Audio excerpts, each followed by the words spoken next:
saya ingin nantang nih. Bagi teman-teman yang punya follower lebih dari 1.000 yang mau membuat status tentang ajakan pemilih untuk datang ke TPS 9 Desember dan ngetek KPU IG-nya KPU Bali, datangi saya kasih hadiah.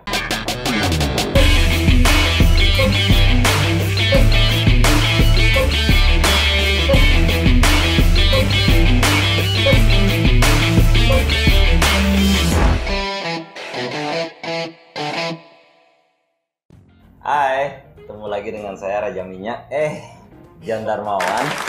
Kita dalam acara ngopi bareng pemilih, jadi ngobrol pintar bareng pemilih. Hari ini kita temanya sebenarnya nggak santai, karena kita bertemu dengan orang-orang yang santai. Jadi saya merasa seperti Raja Minyak karena ada 2 orang pendamping saya di sini yang mungkin wajahnya kurang dikenal ya sebenarnya, tetapi sekarang lah saatnya kita saling mengenal siapa sih mereka ini yang sehingga saya undang dalam podcast ngopi bareng kita.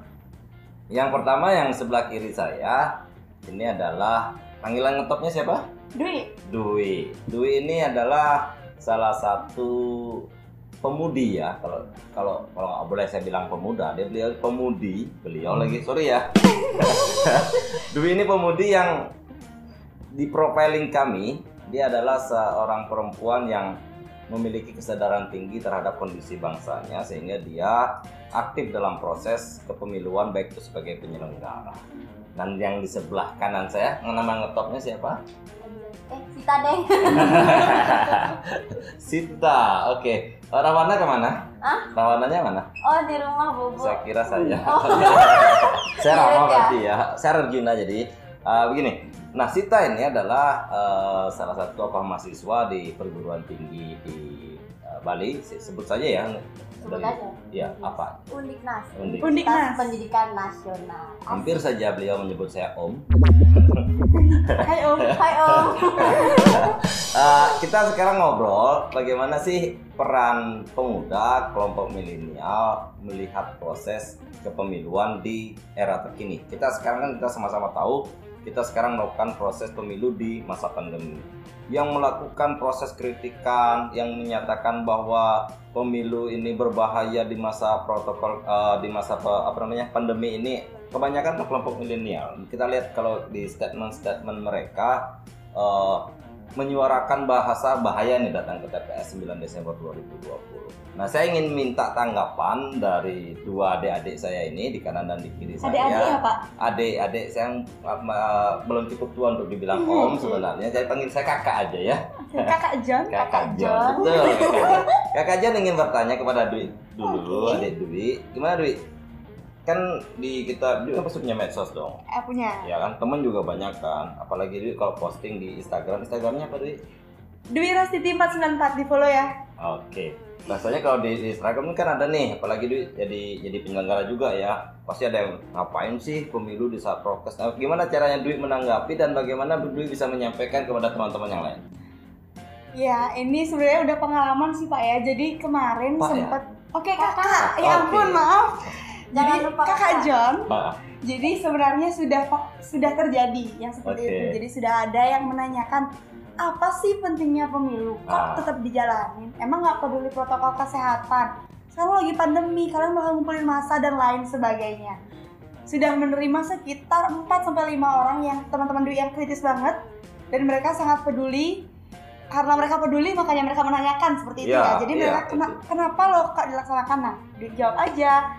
Karena kalau misalkan kita tidak mengadakan pemilu dalam hal ini tuh pilkada saat ini, kita tidak akan bisa memiliki pemimpin yang punya kewenangan secara luas. Maksudnya misalkan ketika pilkada kita ditunda, yang walaupun sebenarnya sudah ditunda ya Pak ya, sudah ditunda 6 bulan Maret ya. Iya, akhirnya kita 3 bulan ya. Ya. Penundaan 3 bulan sudah dilakukan dari bulan Maret sampai Juni kita aktif kembali. Kebetulan saya penyelenggara di PPS, jadi di sana saya udah bilang sebenarnya kekosongan jabatan itu tidak baik karena ketika orang-orang yang ada di lingkungan tersebut misalkan diberikan pejabat sementara, apalagi situasi sekarang COVID, memerlukan dana yang jor-joran ya untuk baik kesehatan, ekonomi dan lain sebagainya. Dan ternyata ketika ada kekosongan jabatan yang diisi hanya oleh pejabat sementara, dia tidak berwenang untuk mengatur itu semua. Oh ya, kewenangannya mereka agak dibatasi Iya, dalam terbatas. proses kebijakan. Iya,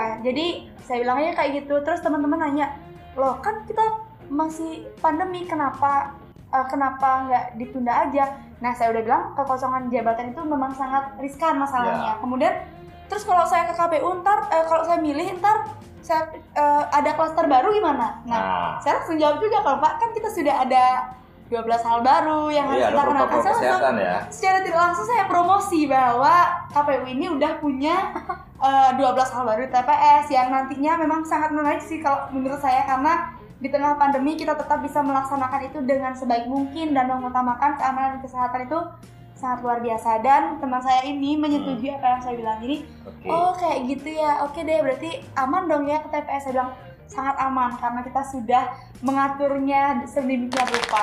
Sebelum saya ke Sita, saya tanya dulu. Dwi, kemarin kan kita nih bikin PPS nih ya. Sebenarnya kita kan sudah melakukan proses coklit, mengkapirin data pemilih, kita sudah melakukan proses kunjungan, mengecek pemilih langsung. Kan Dwi dikasih APD nih, alat pelindung diri, kepake nggak sih?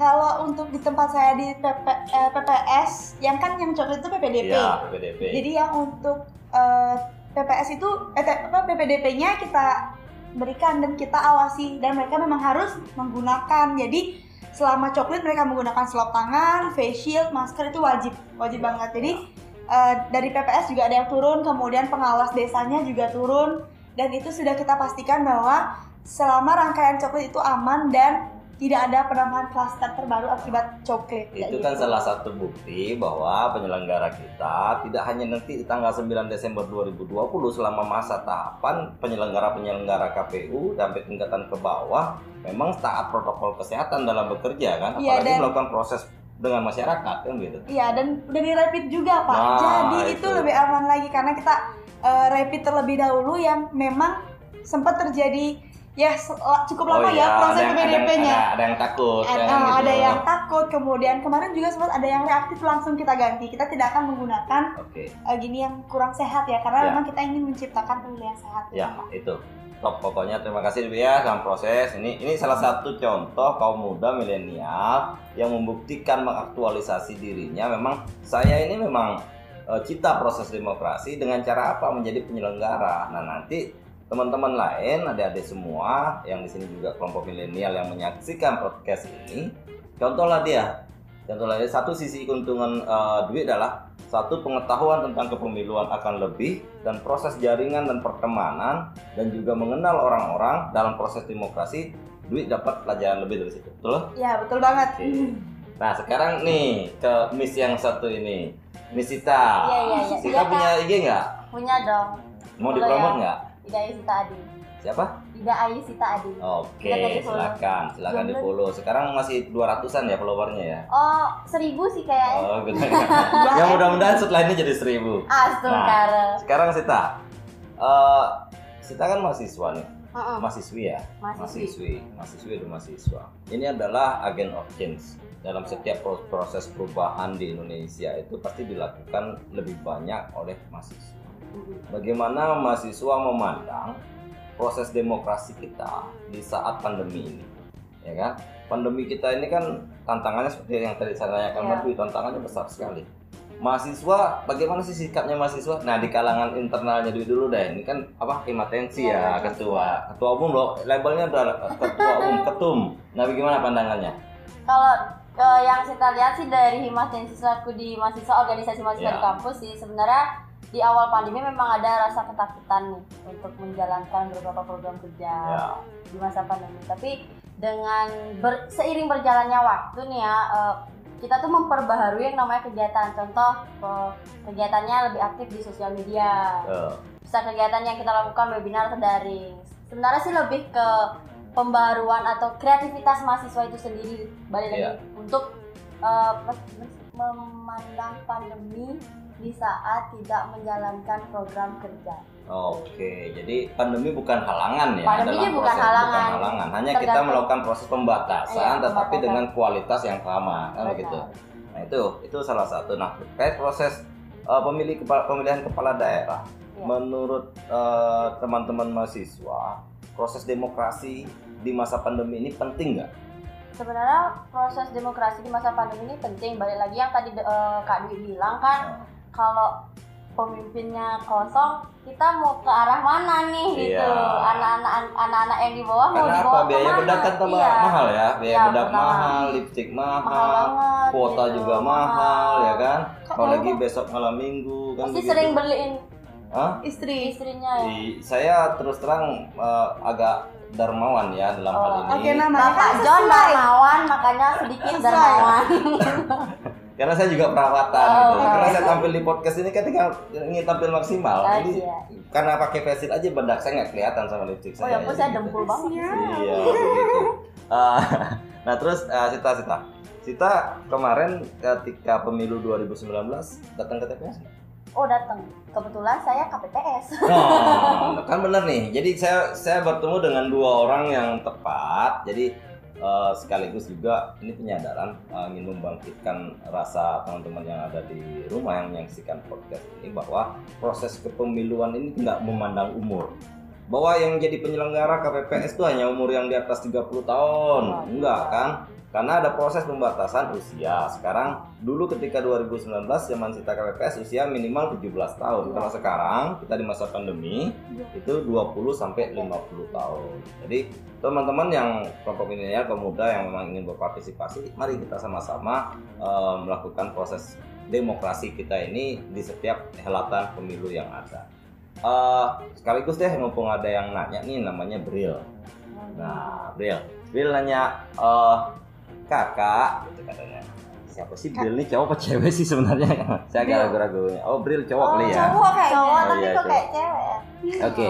Bril mau nanya, Kak, untuk kaum muda gitu. Sebenarnya peluang mereka untuk berperan serta dalam proses demokrasi kita ini ada di level apa sih? Dianggap nggak sih mereka gitu? Wow. Ya kan? Agak berat kan pertanyaannya? Berat sekali. Iya. Saya curiga ini Bril ini masih muda atau sudah tua? Nah, jangan-jangan dia nyamar. PV-nya aja yang orang muda ya. Nah, itu juga. Tahu juga. Entah dia menanyakan anaknya atau siapa gitu. Kan gitu. Ya gimana? Kalau saya nih, kami di KPU memang selalu ingin melibatkan kelompok muda dalam proses kegiatan kita. Ada segmen pemuda, milenial, pemilih pemula kami di KPU. Dalam proses kami melakukan proses sosialisasi. Dalam kami melakukan proses kegiatan pun sedapat mungkin kita ingin mengajak pemilih-pemilih muda, kelompok-kelompok anak muda terlibat langsung dalam proses ini. Terlibat proses ini sehingga satu transfer pengetahuan tentang kepemiluan dan proses bagaimana membangun rasa demokrasi itu diawali dari sejak muda, sejak dini. Tidak hanya dikaitkan bahwa urusan politik itu hanya urusan orang tua gitu, tapi proses demokrasi ini tidak ada memandang umur, tapi semua pihak harus terlibat di situ gitu. Kalau Dwi gimana? Kalau orang muda kira-kira penting nggak dilibatkan dalam proses ini? Penting banget. Karena saya muda gitu. Enggak juga sih. Jadi ya memang saya muda sih Pak, masih muda gitu. Jadi memang kalau menurut saya proses pemilu kayak gini kenapa perlu sama orang muda? Karena kembali lagi kita kan sudah memasuki era 4.0. Oke. Kita menggunakan teknologi. Baru nih. Jadi kita harus ngajak yang muda-muda karena mereka itu pasti up to date orang-orangnya. Jadi secara tidak langsung kita memang memerlukan para generasi muda. Buat teman-teman semua nih, kalian bisa banget untuk gabung jadi baik dari penyelenggara kan jadi partisipasi, maksudnya sebagai pemilih sudah. Ya, jadi penyelenggara dulu. Proses demokrasi ya. Iya benar. Jadi penyelenggara selanjutnya siapa tahu nanti nextnya bisa jadi peserta ya Pak ya. Iya peserta ya, ini kan semua punya tahapan. Sekarang jadi apa. Yang jelas jangan hanya kepoin pacar atau kepoin siapa yang disuka, tapi kepoin juga tentang demokrasi dan pemilu gitu loh. Ya, apalagi karena semakin mereka berisi nih, yang namanya penggemar kan semakin tertarik kan begitu. Iya benar banget. Berarti Pak John banyak fansnya? Saya sih follower saya sudah 7.000 sekian. Oh 7.000. Iya. Pak John, tolong asisi saya ya. Rasanya nggak 7.000 deh. Rencananya. Rencananya 7.000. Abis ini 7.000 Pak John. Ya, jadi memang teknologi memang sangat diperlukan ya Pak ya. Jadi apalagi sekarang kita banyak ada sosial media. Mau tidak mau di tengah pandemi ini juga pasti kampanye, kalau teman-teman lihat kampanyenya pasti menggunakan media online. Iya.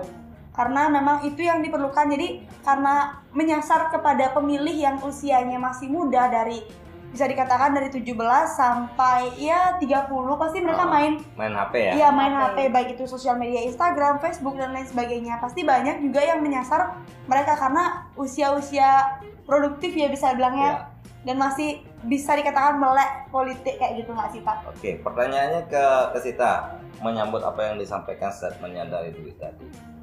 Menurut Sita tahu tentang pemilu lebih banyak dari mana?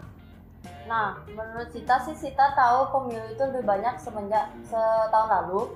Sita pernah jadi relawan demokrasi di Kota Denpasar. Terus yang kedua, Sita pernah jadi anggota KPPS. Lebih melek pemilunya itu di sana, karena kita informasinya didapatkan lebih banyak dari media relawan sosial, demokrasi. Relawan ketemu langsung ya? Iya, ketemu langsung. Ya. Pada saat itu ketemu langsung. Berarti menurut Sita dan Dwi, kalau Dwi mungkin lebih karena dia concern ya, kita melihat pandangan. Menurut Sita, KPU kurang nih dalam melakukan proses sosialisasi atau pengetahuan kepada masyarakat melalui media sosial. Menurut Dwi gitu? Oh, enggak juga. Berarti juga. Sudah sering ya kita sudah sering. Kalau dari apa sih namanya, menurut Sita, personal Sita kan lebih enaknya ketemu langsung nih. Jadi kayak yang Sita lihat dari anak milenial sekarang memang bagus, mulai politik, mulai demokrasi itu bagus. Cuma kadang di skip juga gitu. Maka dari itu. Betul. Jadi apa sih nih gitu. Jadi kita perlu, berarti KPU perlu kemasan yang lebih menarik ya. Lebih buat mereka penasaran. Kayak gimana mana Sita bilang, ini kegiatan apa sih? Kok bisa sampai buat aku penasaran itu? Apalagi yang bikin penasaran tuh bikin kita greget ya, susah tidur ya. Iya, benar kayak kapan sih pemilu? Kapan sih gitu? Kapan pemilu memangnya? Tahun 9 Desember kan? Hari apa itu? Itu hari Rabu kalau nggak salah. Oh benar? Iya benar. Kan pemilu selalu hari Rabu gitu nggak sih Pak? Oh iya. Jangan salah. Iya memang benar. Satu, kita di KPU ini sedang melakukan proses inovasi nih, melakukan proses proses transformasi informasi kepada masyarakat, karena kita kan dibatasi banget sekarang nih, nggak kayak dulu ya, zaman kita pemilu 2019 itu kita kan udah turun kemana-mana bertemu masyarakat. Nah sekarang kita lebih banyak bermain di media sosial, Nah kalau kita memakai media sosial dengan hal-hal yang formal, yakin banget ya di media sosial yang jangankan yang nge-like, yang lihat aja males kan, di skip. Tapi akhirnya kami membuat, boleh dicek yang berteman dengan KPU, baik itu lembaganya maupun orang-orang yang ada di KPU. Kami hari Jumat kemarin melakukan inovasi baru yang namanya KPU berpantun, ya kan. Nah rencananya nanti juga ini kami harapkan ini pancingan pada masyarakat untuk bisa teman-teman yang ada di rumah yang nonton podcast ini juga berpantun bersama kami, dan juga nanti rencananya minggu depan kita akan gombalisme bersama deh. Raja Gombal. Iya, Raja Gombal bersama. Mari kita saling rayu untuk mengajak. Aku ada gombalan dikit buat Bapak. Oke, apa gimana? Kakak dong, jangan Bapak. Aduh, Bapak kok digombalin sih? Ya kan saling kakak tadi kakak John. Gombalannya ada ranting ada kayu, aku noteng di dagu. Aduh, saya mau berpikir nih. Ratu gombal. Oh iya gitu. Oke, nanti saya tunggu deh minggu depan ya, hari Jumat tolong gombalannya dikeluarin. I'm nothing without you-nya itu ada kayu apa? Ada ranting, ada kayu. Tanpa kamu aku nothing without you. Dulu ada gombalan nggak? Ada, saya senangnya digombalin Pak. Oh gitu. Cek IG-nya ya. Silakan di DM, gombalin aja. Siapa tahu bisa nyantol. Nah itu. Waduh, ibunya promosi ya. lagi jomblo katanya. Kalau ini sedang dalam proses PDKT dengan 7 orang. Oke. Balik kita ke tema lagi. Nah ini kadang-kadang kita bermasalah terkait proses dengan para pemilih muda. Pemilih muda sebenarnya mereka tahu terkait informasi ada pemilu tanggal 9 Desember, mereka tahu. Tapi mereka diam. Mereka malas ngomong, mereka malas komen, dan mereka malas aduh ngapain sih, ntaran aja, ya kan gitu. Bahasanya pasti begitu, ngapain sih ngurusin gitu, ntaran aja kita terima beres. Menurut Dwi dan Sita, ada usulan nggak bagaimana cara kami agar bahasa-bahasa seperti itu nggak keluar, dalam artian bagaimana agar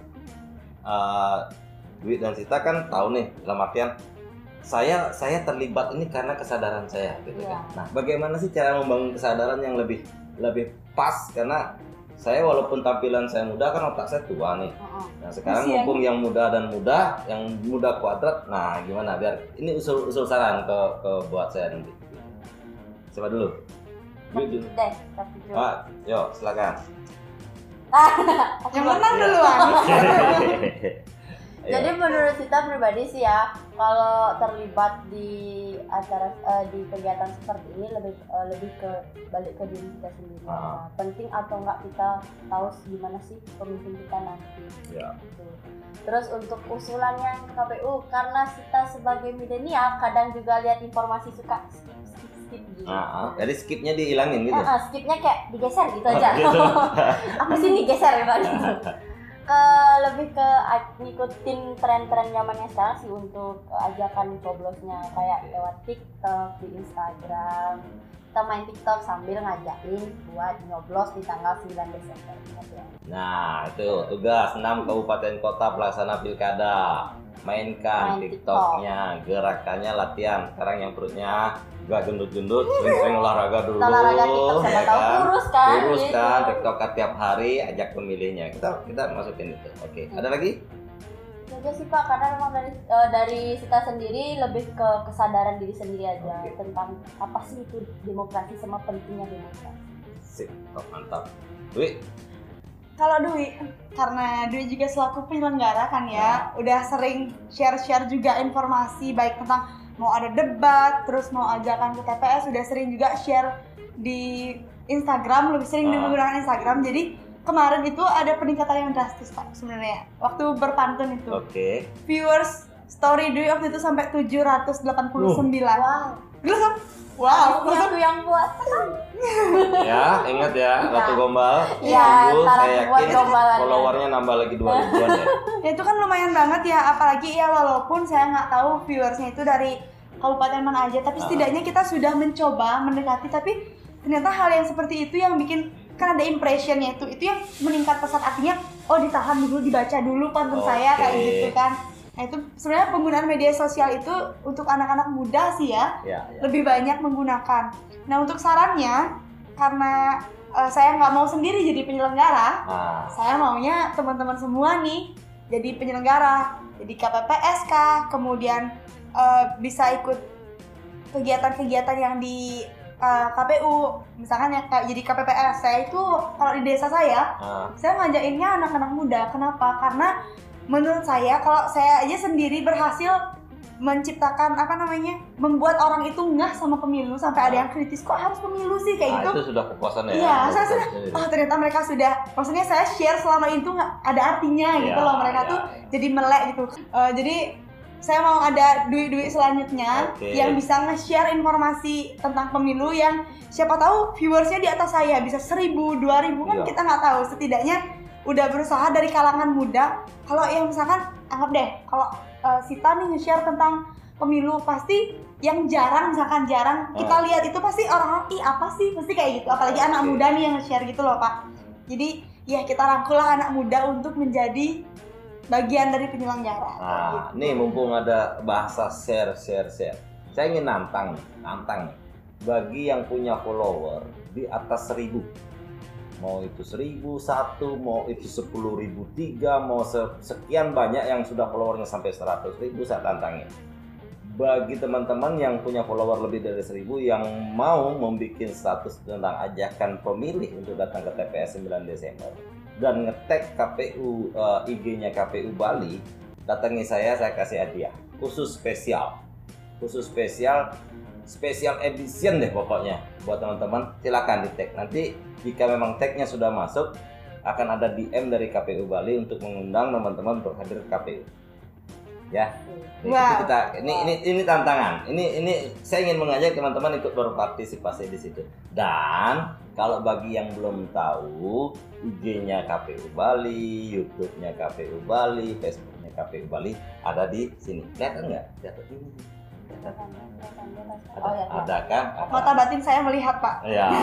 Nanti yang jelas kita di sini nggak melihat karena kita di sini memang sengaja virtualnya memang kita nggak adain. Tapi nanti ketika proses tanpa editing sudah langsung timbul, ya kan? Rating gitu bahasanya. Sakti ya, Pak ya? Sakti banget. Editnya langsung.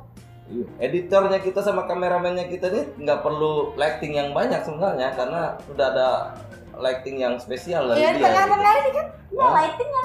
Ya, kita ada pantulan cahaya. Kameramen kita memang lightingnya bener-bener. Pantasnya glowing, Pak. Oh iya makanya glowing kan? Iya, glowing banget rasanya di sini. Itu saya mau nanya perawatan rambutnya gimana? Sebenarnya ini itu kenapa dia harus datang ke TPS? Karena biaya perawatan rambut itu semakin mahal. Iya benar. Itu. Iya, itu harus dia aspirasinya harus nyampe ke poin daerah untuk beli perawatan rambut. Kenapa hanya tumbuh di daerah bawah-bawahnya? Oh. Gitu. Itu dia melakukan proses penelitian khusus sebenarnya itu. Kayak gitu. Sini guys. Ya pada penasaran siapa kameramen. Dari sini. Ini kameramen kita nih. Bagaimana editor kita? Ganteng kan yang saya tanya tadi perawatan rambutnya gimana? Nah, kalau yang satu lagi soundman kita. Ini kalau soundman kita kan biasanya kalau soundman itu kan memang orangnya harusnya kurus-kurus ya. Tetapi untuk yang sekarang kita besarin dia. Khusus di edisi ini kita besarin dia.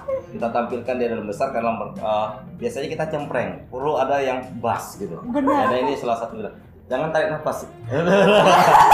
Silakan balik. Karena memenuhi space ternyata.